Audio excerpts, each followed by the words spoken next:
मुजफ्फरनगर पहुंचे, आपको रोका गया है, क्या कारण है? एक मिनट में शांत हो जाइए। कोई आइडिया क्या? हाँ जी बताओ। मुजफ्फरनगर आप पहुंचे हैं, आपको पुलिस द्वारा रोका गया है, आप जा रहे थे, क्या कारण है, क्यों रोका? मुजफ्फरनगर बॉर्डर एरिया है क्या भाई? जो मुजफ्फरनगर में कोई किसी के दुख में शामिल नहीं होने जा सकता है भाई। पुलिस का काम है अपराध रोकना, किसी के दुख को जो कोई बांटने जा रहा है उसे रोकना पुलिस का काम नहीं है।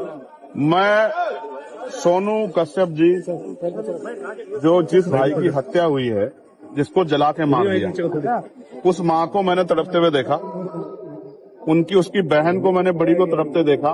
उन्होंने कहा कि हमारा अकेला सहारा था, वो हमसे छीन लिया। मैं भाई का फर्ज निभाने के लिए, उनके आंसू पूछने, एक बेटा बनने के लिए वहां जा रहा था। ये मेरा फर्ज भी है। चुनाव के समय तो हर कोई जाता है वोट मांगने के लिए, तमाम तरह की मीठी मीठी बातें करने के लिए। दुख में जो साथ खड़ा वही अपना होता। मैं अपना होने का फर्ज निभाने जा रहा था, मगर मुझे पता लगा कि यहाँ अचानक से हमारे सम्मानित जो अधिकारी, उन्होंने ट्रैक्टर ट्रॉली रोक के वो मेरे सामने आ गए। अब वो मुझसे कह रहे हैं कि आप नहीं जा सकते।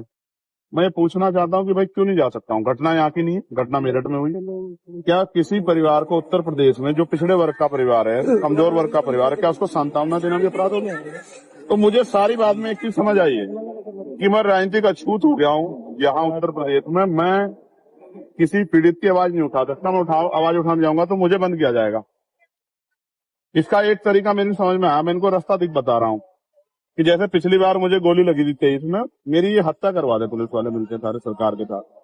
क्योंकि जब तक मैं जिंदा रहूंगा, अगर मैं खाट पे भी रहा, पिलंग पे भी रहा, तो भी बोलता रहूंगा। तब भी जब भी इन पर अन्याय होगा मैं बोलूंगा, पिछड़ों पे, दलितों, मुसलमानों पे, गरीबों पे, बहनों पे। तो एक ही तरीका है इनके पास। ये लोकतंत्र को कुचल रहे हैं, ये संविधान को चल रहे हैं, ये मेरी हत्या करवा दें। इसके बाद तो उनको शांति मिल सकती है, वरना जब तक मैं हूँ क्या तो ये जुल्म रोके, वरना अगर ये जुल्म करेंगे मेरे लोगों पे तो मैं उनकी आवाज को उठाऊंगा, मैं लड़ाई को लड़ूंगा। मैं किसी बात से नहीं डरता। एमपी साहब कई दिन हत्या को हो चुके हैं, अब तक एक युवक जो इसको खाया तो भाई मैं तो जब तक परिवार को नहीं सुनूंगा तब तक मैं कुछ नहीं कह सकता हूँ। मैं तो जाऊंगा, जब उनके पास जाऊंगा वो मुझे अपनी पीड़ा बताएंगे। जब मुझे अपनी पीड़ा बताएंगे तभी मैं आगे की बात तो कर पाऊंगा। मैंने तो डिमांड की थी कि इस परिवार को कम से कम 50 लाख रुपए का मुआवजा मिले। क्योंकि देखो मेरी बात सुनो, आप भी पत्रकार साथी हो, अगर आपके तो दुर्घटना हो, आपके बच्चों को क्या होगा भाई? कमाने वाला था वो चला गया, उसकी बुजुर्ग माँ, उसका क्या होगा? 10 दिन तो सब आएंगे।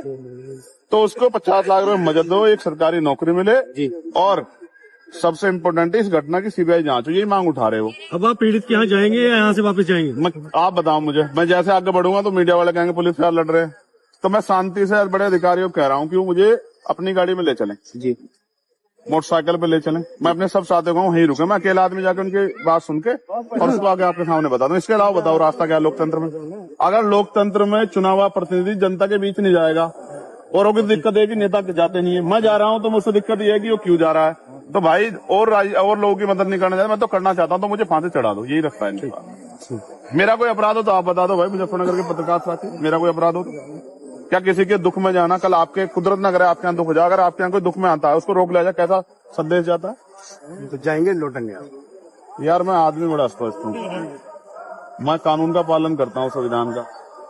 अगर ये संवैधानिक रूप से किनके पास कोई तर्क हो तो बता दें कि इसने जान देना चाहते हैं, और नहीं है तो फिर ऐसा है, अगर जिदबाजी करेंगे तो फिर आप जानते हो, फिर तो वही होगा जो एक भाई को अपनी बहनों के सम्मान में, एक बेटे को अपनी माँ के सम्मान में, और एक न्यायप्रिय व्यक्ति को लोगों की लड़ाई लड़ने के सम्मान में जो करना चाहिए, फिर वही होगा। ठीक है भाई। वो पूरा परिवार